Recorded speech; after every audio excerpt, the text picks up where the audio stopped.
And because, you go on these shows and you have one person who says everything that other person says is wrong or a lie, and then the other person says, no, everything you said is wrong or a lie. And you never, and the last thing the producers of these shows want is for you to say, well, you've made a good point. I think I agree with that. They don't want that. They don't want agreement. They want fireworks.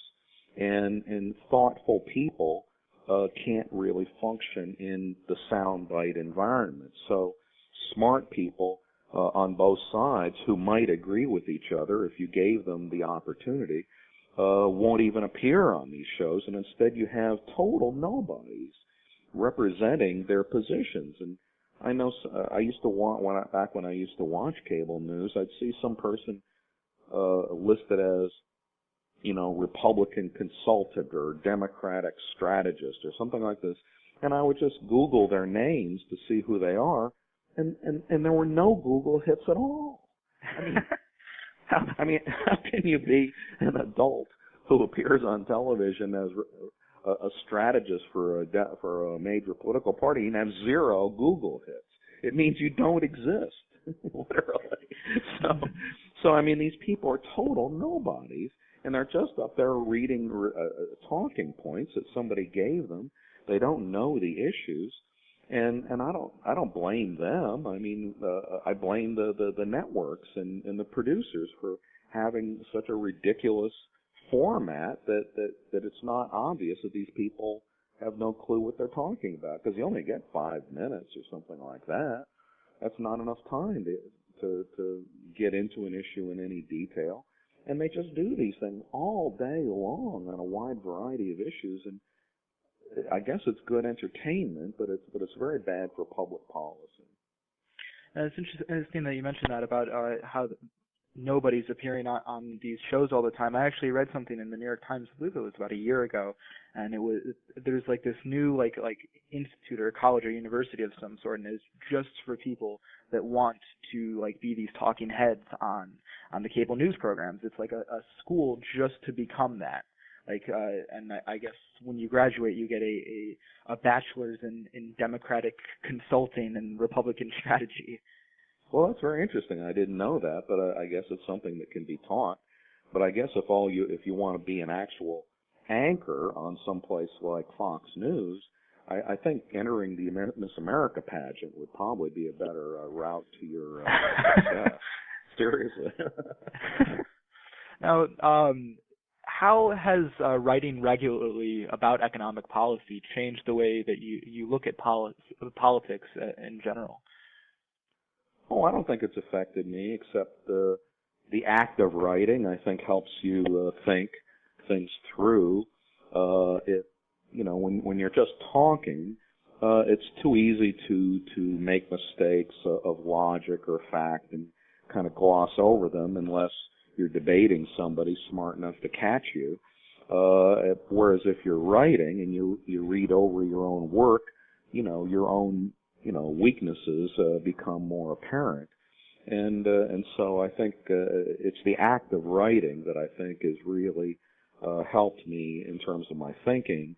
And insofar as thinking has helped me develop my ideas, then obviously the two are related. But I don't think writing has per se affected my point of view. Okay. And this one comes in from a Benzinga listener. In this challenging global economic climate, when Europe is going the route of austerity and the U.S. is withdrawing stimulus, what country should people be betting their money on over the next couple of years?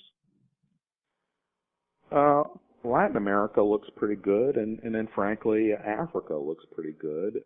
And the reason is because they're heavily resource-based.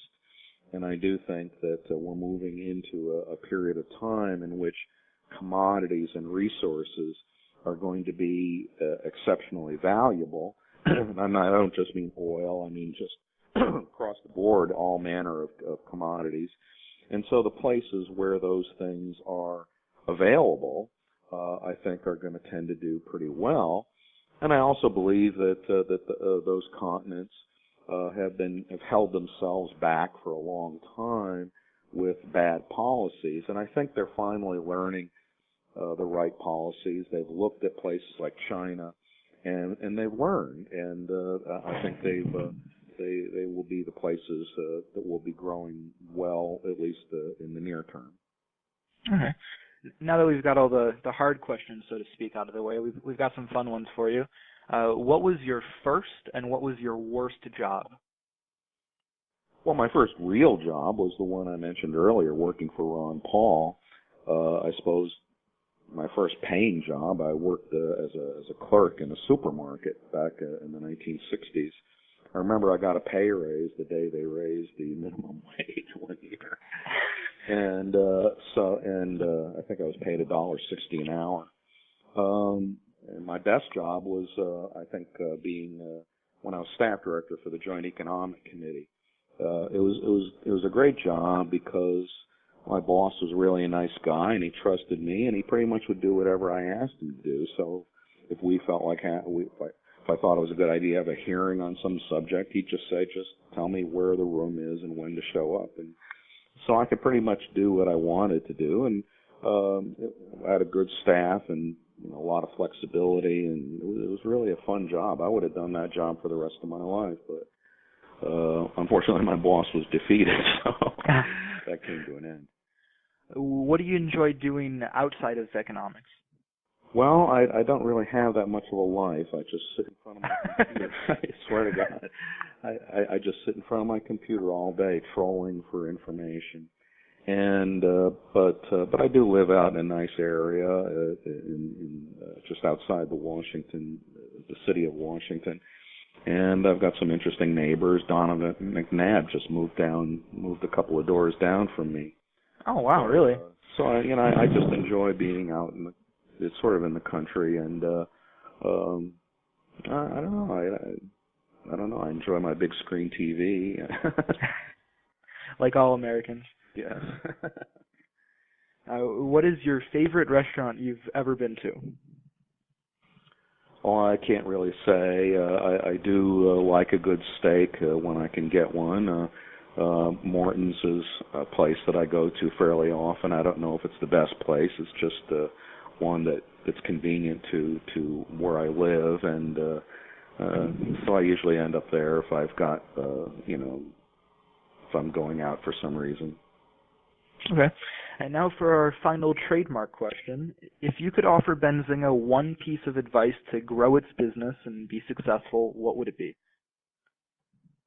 Well, clearly the internet is the future, and I think more and more of our lives and the research and analysis and commentary is going to be exclusively web-based.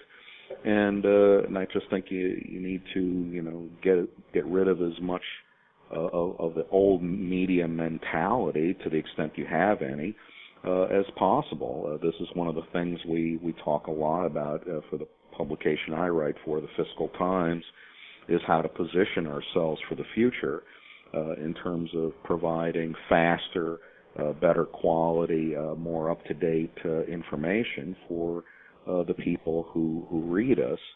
And it's a struggle because it's hard to get the revenue, and and of course the economy as a whole is holding some of this stuff back, but that's clearly the way things are going. All right.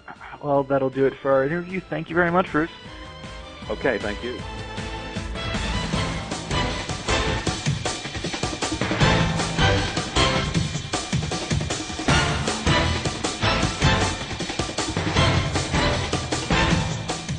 Thanks again for listening to the Benzinga podcast.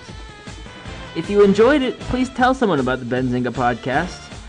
Leave us some feedback in iTunes, or send us an email. You can email me at Brian, B-R-I-A-N, at Benzinga, BENZINGA.com. The music that you're listening to is Beethoven Virus by Banya, and is available on the Internet Archive. The Benzinga podcast is released under a Creative Commons Attribution, Share Alike, 3.5 license, and all other rights are reserved.